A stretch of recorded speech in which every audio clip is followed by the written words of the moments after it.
Thank you very much, Mr. Chairman. Thanks for holding this hearing. Thanks for the witnesses for being here. You know, I have to say, I think one of the worst things that happened in the COVID era is that our own government deliberately withheld information from us, from the American people, tried to propagandize the American people, used the arms and agencies of government to actively censor Americans who dared to question the propaganda, and they're still lying to us. And I'll give you the proof of it.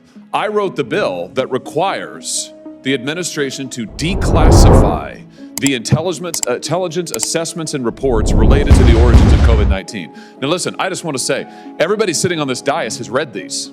I've read them. I guarantee you my colleagues have read them. I know what the Energy Department concluded. I know what the FBI concluded.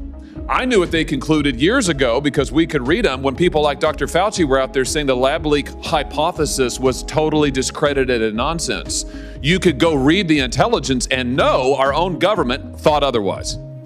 And at this late hour, this government still refuses to release the intelligence. They are blatantly disregarding the law that this body passed, the Senate passed, unanimously.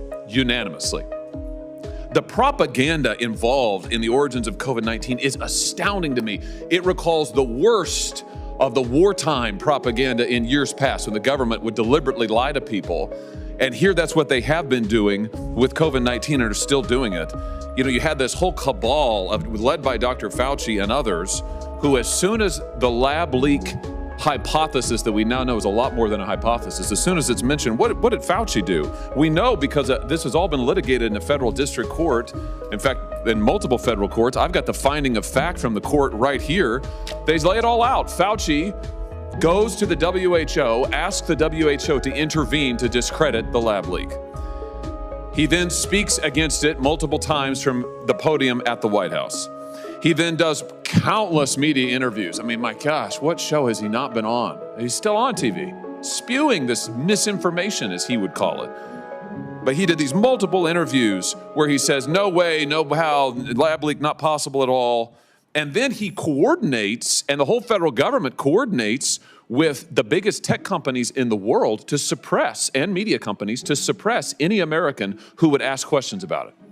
It's absolutely disgraceful. Dr. Gary, you were part of this propaganda effort. I mean, you were right at the center of it. It's astounding.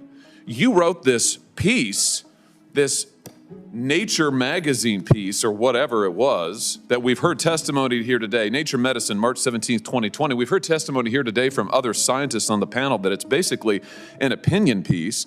You said at the time that definitively SARS-CoV-2 is not a laboratory construct, Of course, our own government, key agencies have concluded otherwise. And on the basis of this, Dr. Fauci and others cited this piece and went out to use it to mobilize our own government to censor people who ask questions about it. People lost their jobs because of this. They lost their jobs, they lost their standing, they were kicked off Facebook, they were kicked off Twitter. Do you regret being part of this effort, this propaganda effort? Sir, I was simply just writing a paper about our scientific opinions about where this virus came from. Oh, no, you weren't. You said in an email that we now have that you tried to withhold, but that we have, February 2nd, 2020, you wrote, I really can't think of a plausible natural scenario where you can get from the bat virus or one very similar to it to this. I'm quoting you, I just can't figure out how this gets accomplished in nature. It's stunning. Of course, in the lab, it would be easy.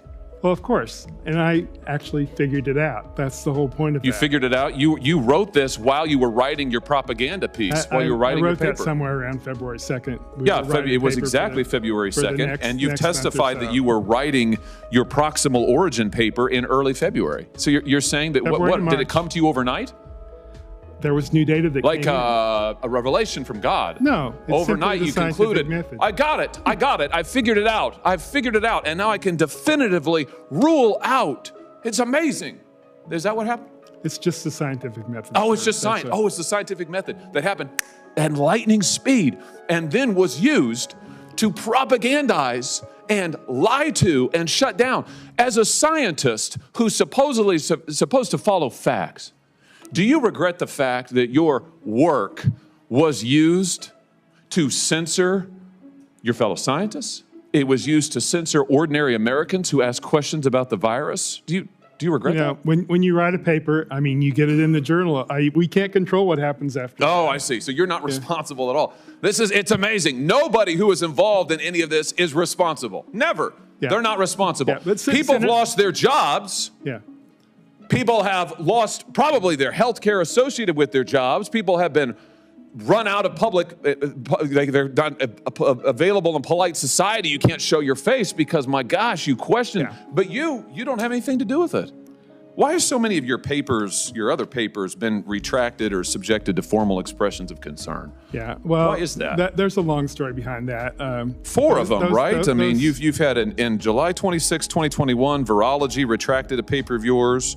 Also in 2021, the Journal of General Virology retracted another of your papers. In March of 2022, an expression of concern was added by an editor of yet another journal to another of your papers. In April 4th of 2024, a third scientific paper of yours was retracted from the Journal of Medical Virology. Yeah. Is this normal? Those papers didn't come from my lab, but I'm certainly helping. They're not yours? They're not mine, no.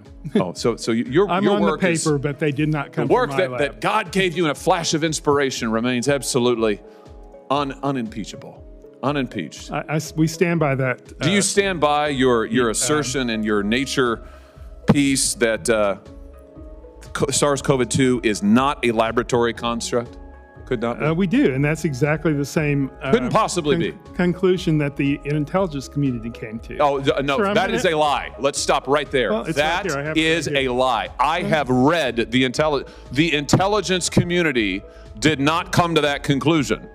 Multiple intelligence community agents and components have concluded it was likely a lab leak. And they concluded that at the same time that you and your people were propagandizing the American public and using the channels and influence of the American government to censor ordinary Americans. Yeah. That is the truth. I'm not going to sit here and allow you to lie any further. Dr. Gary, you have disgracefully participated in shameful propaganda that has been one of the worst chapters in this country's history, with the government propagandizing its own people. And you know what? You may be right about I'm not a scientist, I don't know, but what I do know is, it is wrong. It is wrong to censor and lie to the American public. It is wrong to withhold critical information from them.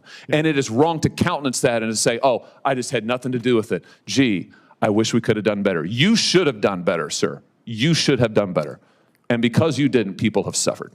Yeah. Thank you, Mr. Chairman.